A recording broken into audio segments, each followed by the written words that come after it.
जी नमस्कार, स्वागत है आप सभी का एएन टीचिंग के इस यूट्यूब फैमिली में और मैं हूँ Aditya AN teaching YouTube family की तरफ से। कैसे हैं आप सभी? उम्मीद करते हैं आप सभी अच्छे होंगे, स्वस्थ होंगे, सुरक्षित होंगे। आज हम लोग बात करेंगे डीएसएसबी के बारे में। डीएसएसबी का जो वैकेंसी आया है, दिल्ली सब ऑर्डिनेंस का जो वैकेंसी आया है, उसको जो 2 पोस्ट है पीआरटी और टीजीटी पोस्ट, उसके सिलेबस के बारे में बात करेंगे। इसके पिछले वीडियो में हमने वैकेंसी के बारे में पूरी तरह से चर्चा कर चुका है कि आपको कब तक इसका लास्ट डेट है, कब से फॉर्म इसका अप्लाई होगा, सारे चीज़ों की जानकारी हम पिछले वीडियो में दे चुके हैं। अगर वो वीडियो हमारा नहीं देखें तो सबसे पहले जा करके वो हमारा वीडियो देख लें, उसमें आपको संपूर्ण जानकारी मिल जाएगा कि किस तरह से फॉर्म को अप्लाई करना है, कौन कौन से लोग फॉर्म को अप्लाई कर सकते हैं। आज की इस वीडियो में हम लोग बात करेंगे कि सिलेबस क्या है डीएसएसबी, पीआरटी और टीजीटी पोस्ट के लिए।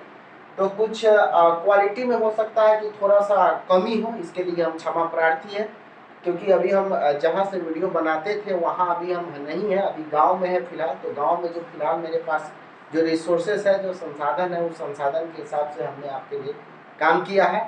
तो अगर क्वालिटी में थोड़ा सा समस्या आ रही हो तो इसके लिए हम क्षमा चाहते हैं। चलिए स्टार्ट करते हैं। सबसे पहली बात है ऑनलाइन एग्जाम। देखिए डीएसएसबी में जो 2 पोस्ट पर जो वैकेंसी निकला हुआ है, पीआरटी 1 से 5 के लिए होगा और टीजीटी जो होगा वो 6 से 8 के लिए होगा। ठीक है। एग्जाम का जो मोड होगा, बहुत सारे बच्चे ये भी सवाल पूछ रहे थे कि सर एग्जाम ऑनलाइन होगा या ऑफलाइन। तो पूरी तरह से आपको बता दें कि एग्जाम जो होगा वो ऑनलाइन एग्जाम होगा।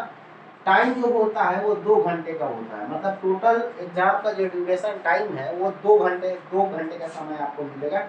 और सबसे इम्पोर्टेंट बात, इसमें निगेटिव मार्किंग रहता है। जैसे टीचिंग एग्जाम्स बहुत लोग देते हैं तो उनका यह आदत बन जाता है, हैबिट बन जाता है कि उसमें निगेटिव मार्किंग नहीं होते। जैसे सीटेट में, सीटेट जो है ना पात्रता परीक्षा है, ठीक है, और ये जो है ना ये नौकरी दिलाने वाली परीक्षा है या पात्रता परीक्षा नहीं है।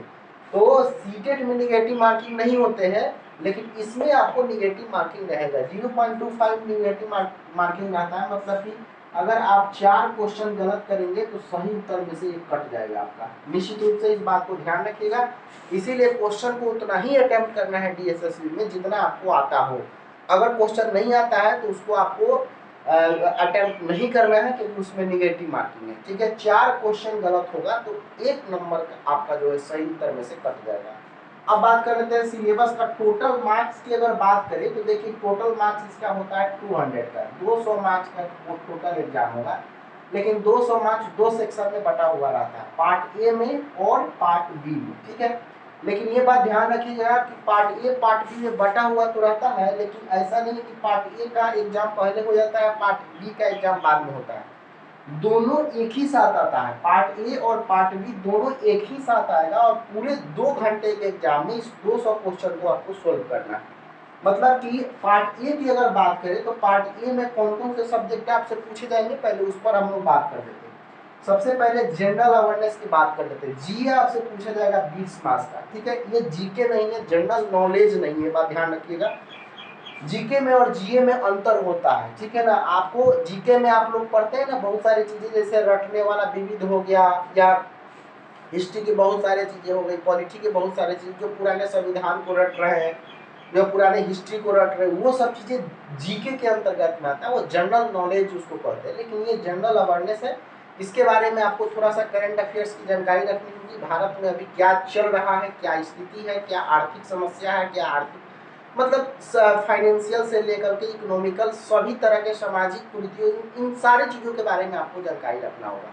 ठीक है, जो जनरल अवेयरनेस के रूप में आएगा, इसमें आपको जनरल अवेयरनेस में आपको ये करंट अफेयर्स भी पूछा जाएगा, तो इसमें करंट अफेयर्स भी ध्यान रखिएगा। 20 मार्क्स का ये सवाल आपसे पूछेगा। ठीक है, उसके बाद इंग्लिश भी पूछेगा आपसे 20 नंबर का। उसके बाद हिंदी की बात करें तो हिंदी भी आपसे पूछेगा 20 नंबर का, और मैथ भी पूछेगा आपसे 20 नंबर का। ठीक है, और रीजनिंग भी आपसे पूछेगा 20 नंबर का, मतलब 20-20 नंबर का 5 सब्जेक्ट हुआ, 20 25 100 मार्क्स हो गया। ये हो गया किसके अंतर्गत में, पार्ट ए के अंतर्गत में। ठीक है, ये पार्ट ए के अंतर्गत में हुआ। उसके बाद हमारे सामने उसी एग्जाम में, ऐसा नहीं है, उसी पेपर में पार्ट बी भी डाला हुआ रहेगा। ठीक है, पार्ट बी अब हमारे सामने आएगा, तो पार्ट बी में हमको कौन कौन सा सब्जेक्ट देखने को मिलेगा इसके बारे में समझिए। पार्ट बी में हमको मिलेगा पेडागोजी और साइकोलॉजी, ये पीआरटी के लिए हम बोल रहे हैं आपको। ठीक है, प्राइमरी टीचर के लिए। अब देखिए पेडागोजी और साइकोलॉजी, यहाँ पर सबसे ध्यान देने वाली बात है कि पूरा पेडागोजी और साइकोलॉजी पूरा पूछेगा 100 नंबर का। ठीक है, अब यहाँ पर देखिए 40% जो लिखा हुआ है, 40% का क्या माजरा है। सबसे पहले तो बात करें कि अगर पार्ट ए में अगर 40% मार्क्स अगर आप लेकर के नहीं आ रहे हैं तो पार्ट बी का कॉपी आपका चेक नहीं होगा, और पार्ट बी में अगर 40% लेकर नहीं आ रहे हैं तो पार्ट ए का भी कॉपी आपका चेक नहीं होगा। मतलब कि मान लीजिए कि पार्ट बी में आपने 100 में 70 नंबर ला दिया और यहाँ पर पार्ट ए में 100 में 30 नंबर लाया तो आप फेल माने जाएंगे निश्चित रूप से। क्यों? क्योंकि कम से कम मिनिमम 40% आपको लाना है दोनों पार्ट में, चाहे वो पार्ट ए हो या पार्ट बी हो। 100 में 40 क्वेश्चन आपको इसमें बनाना है और 100 में 40 क्वेश्चन इसमें बनाना है, कम से कम मिनिमम आपको इतना करना है। अगर आप इतना नहीं करते हैं तो आपकी कॉपी नहीं चेक की जाएगी। सबसे पहले बात ध्यान नहीं रखना है, तो ये बात ध्यान रखिए कि आपको हर सब्जेक्ट में जो जितना जानते हैं उतना अटेम्प्ट करना है। कम से कम 40% एटलीस्ट तो आपको होना ही चाहिए, वो तो मिनिमम है आपके लिए, ठीक है।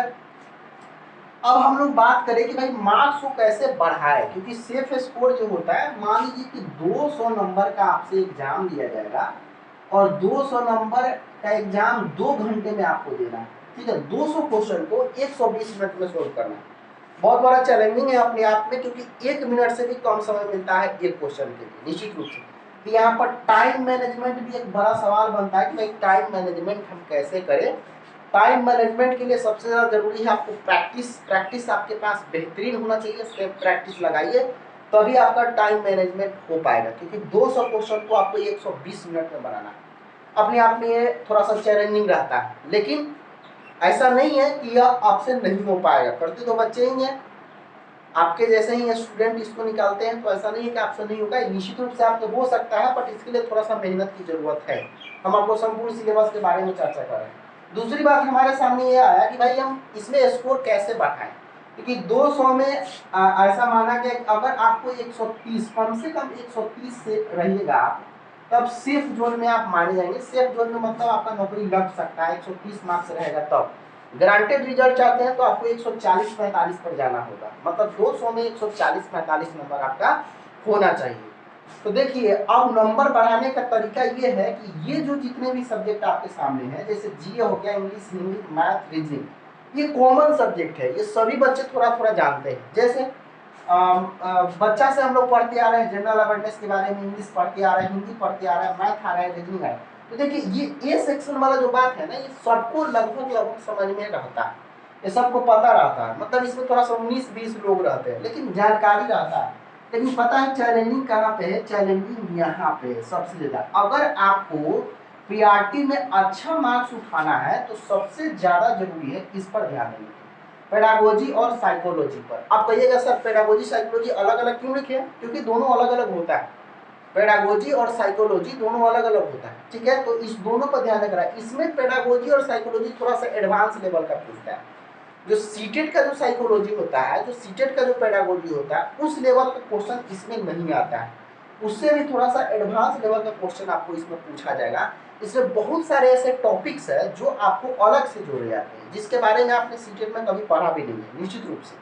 तो सीटेट में जिसको आप नहीं पढ़े, आप सोचिए कि हमने सीटेट में तो अच्छा मार्क्स गेन कर लिया तो निश्चित रूप से इसके भी पेडागोजी को हम सोल्व कर देंगे, नहीं, ऐसा नहीं होगा। क्योंकि उसके पेडागोजी में और इसके पेडागोजी में अंतर होता है, बहुत सारा अंतर होता है। वो अंतर को हम बताएंगे आपको कि आखिर क्या क्या अंतर होते हैं। तो देखिए अगर आपको मार्क्स उठाना है पीआरटी में, अच्छा मार्क्स गेन करना है, तो आपको सबसे ज्यादा ध्यान देने की जरूरत है इस वाले पर, पेडागोजी और साइकोलॉजी पर। और निश्चित रूप से हम आपको अपने चैनल के माध्यम से पेडागोजी और साइकोलॉजी का सीरीज चलाएंगे, जिसमें आपको काफी हेल्प मिलेगा, क्योंकि आप इन सब सब्जेक्ट के बारे में आप थोड़ा सा सेल्फ स्टडी करके बेहतर कर सकते हैं। बट हम साइकोलॉजी और पेडागोजी का बेहतर आपके लिए डिस्कशन स्टार्ट करवाएंगे। प्रत्येक दिन आपके लिए एक वीडियो डालेंगे जिसमें हम आपको हाई लेवल पेडागोजी के बारे में बात करेंगे, थोड़ा सा बढ़िया लेवल पेडागोजी के बारे में बात करेंगे, जिसके बारे में आपको जानकारी उपलब्ध होगा, ठीक है। अब बात कर लेते हैं टीजीटी के बारे में। देखिए तो टीजीटी में भी सेम रहता है, ट्रेंड ग्रेजुएट टीचर में भी इतना तो आपको पार्ट ए वाला सेम रहेगा। जैसे 20-20 नंबर का 5 सब्जेक्ट से पूछा जा रहा है, तो 20-20 नंबर का 5 सब्जेक्ट टीजीटी में भी सेम रहेगा। पार्ट बी में आ जाते हैं, तो पार्ट बी में यहाँ पर जो पेडागोजी साइकोलॉजी मिलाकर जो 100 नंबर पीआरटी में पूछ रहा है, वो टीजीटी में 100 नंबर साइकोलॉजी और पेडागोजी नहीं पूछेगा, इसमें सब्जेक्ट आ जाता है। जैसे मान लीजिए कि आप सोशल साइंस से है तो सोशल साइंस सब्जेक्ट हो गया, सब्जेक्ट प्लस पेडागोजी आपसे पूछेगा, ठीक है। टीचिंग एप्टीट्यूड आपसे पूछेगा।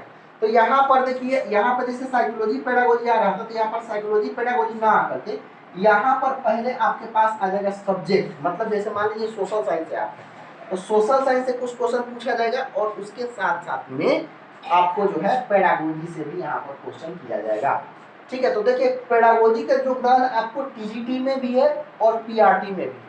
अगर आप टीजीटी का फॉर्म भरे हैं उसमें भी आपको पेडागोजी पढ़ना ही होगा, और अगर आप पीआरटी के लिए फॉर्म भरे उसमें भी आपको पेडागोजी पढ़ना ही होगा।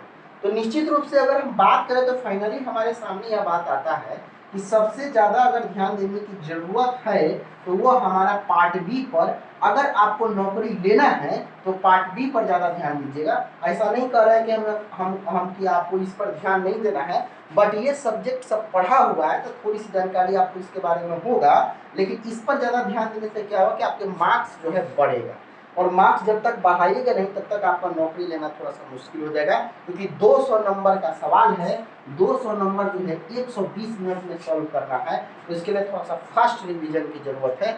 और आप लोग अगर कहिएगा तो हम इसका सीरीज चला देंगे, पेडागोजी और साइकोलॉजी, एडवांस पेडागोजी और साइकोलॉजी का सीरीज चलाएंगे, और हम आपको समझाने का प्रयास करेंगे कि क्या होता है पेडागोजी, टीचिंग मेथोडोलॉजी इसमें भी पूछता है, टीचिंग एप्टीट्यूड पूछता है, तो ये सारे एडवांस साइकोलॉजी पेडागोजी के अंतर्गत में आते हैं। तो आगे आप कमेंट में बताइएगा कि अगर आपको हेल्प की जरूरत हो तो हम यहाँ पर आपका हेल्प कर सकते हैं, पेडागोजी साइकोलॉजी में आपका हेल्प कर सकते हैं, टीएम में आपका हेल्प कर सकते हैं, टीचिंग एप्टीट्यूड में आपका हम हेल्प कर सकते हैं, बेहतर तरीके से हम आपको इसको समझा सकते हैं।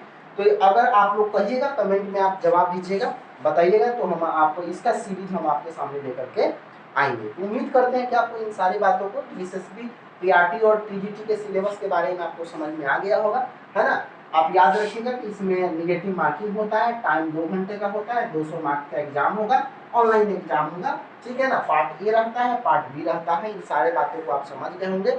उम्मीद करते हैं कि वीडियो आपको अच्छा लगा होगा। अगर आपको डीएसएसबी, पीआरटी, टीजीटी से संबंधित किसी भी तरह की समस्या है तो आप हमारे कमेंट बॉक्स में दे सकते हैं। ऐसा मत समझिएगा आप लोग कि ये बहुत ज़्यादा मुश्किल है, ठीक है ना, ये बहुत ज़्यादा आसान है। अगर आप इसको सीरियसली ढंग से करना चाहेंगे, अगर एक वे में आप तैयारी कीजिएगा तो ये आपके लिए आसान है। अगर एक वे में आप तैयारी नहीं कीजिएगा तो ये आपके लिए बहुत ज़्यादा मुश्किल हो जाएगा, इतना ज़्यादा मुश्किल कि इसको निकालना बहुत ज़्यादा मुश्किल है, ठीक है। मिलते हैं आपको फिर से नेक्स्ट वीडियो में, तब तक के लिए बहुत बहुत धन्यवाद। आपका दिन शुभ।